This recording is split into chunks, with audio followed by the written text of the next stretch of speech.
So what's up mga sir, nandito na naman tayo para sa panibagong video. So for today's video, mabilis na lang to. Magre-repaint tayo ngayon ng mugs. Ayan, so napili nating silver is yung standard lang niya. Ito. So ang kulay pala nito is ganito. Ayan, ganyan. Ito nirepaint din natin to. Pati ito ding likod. Ayan.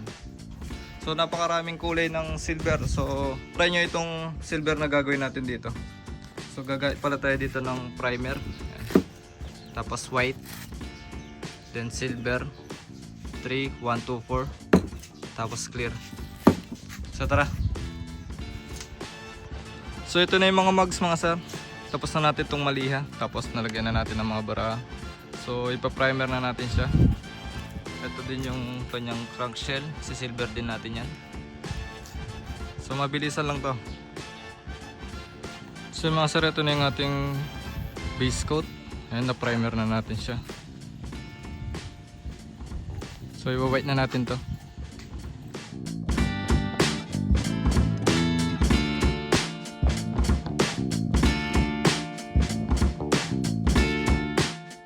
So yung mga sir, na white na natin siya. So ito.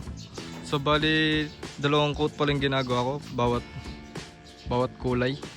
Para mas matibay yung pintura. So ayan, pagtapos nito is si-silver na natin. Tapos clear.